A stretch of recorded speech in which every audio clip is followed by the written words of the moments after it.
Are your thoughts your friend or your enemy? Would you go on top of a 900-foot building and walk across a construction crane on the outside of the building, 900 feet above the ground, to find out? I'm getting a little ahead of myself. Let me tell you the story here. There's an actor that you probably know. His name is Chris Hemsworth. He plays Thor in the Marvel movies. He's from Australia. And he is in a series on Disney called Limitless. In the show, Chris takes on physical challenges to see if it can help your body live longer and live better, to understand the limits and to push them. So the one show that we're going to talk about is about fear. And what he did is he went up to the top of one of the tallest buildings in Sydney, Australia, 900 feet above the ground, and he walked across a construction crane on the outside. Yes, it sounds crazy, and he was quite scared when he did it, and I don't think I would do it, but good for him.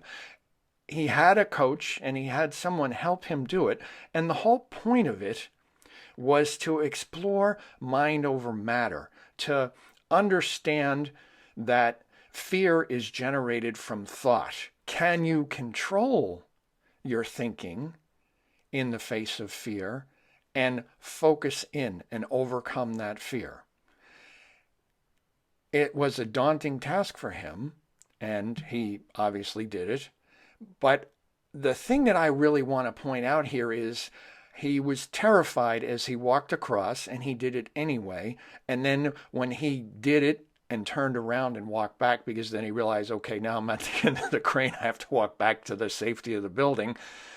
He was exuberant, and he felt this new burst of energy and this new burst of freedom. And this is what he said, and this is the most important thing.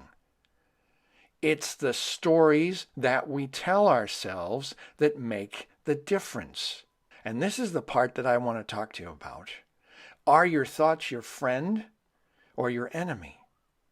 Are the stories that you're telling yourself helping you or hindering you? It is mind over matter, and that's what Chris learned in this adventure that he had on this TV show. But are your thoughts helping you or are they hurting you?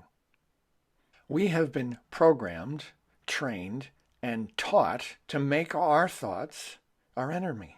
What do you mean by that, Ed? Well, let me explain. When you were a kid, you had a test that had 10 questions on it. And you got 9 of them right and 1 of them wrong. And we were all taught to focus on the one that we got wrong, instead of being happy about the 9 that we got right. Over time, that begins to program, and we begin to look for the negative. If you watch the news, you're taught to look for the negative. We talk to each other about all the disasters that are happening in the world, all the terrible things. What do they say? Good news doesn't sell. So we're programmed to make our thoughts our enemies. Think about your self-talk. Think about what you say to yourself. You're in charge of that. As Chris said, the most important thing is the story that you tell to yourself. Do you want to walk across a construction crane 900 feet above the ground to find that out? Or do you want to take his word for it and take my word for it? Make your thoughts your friends.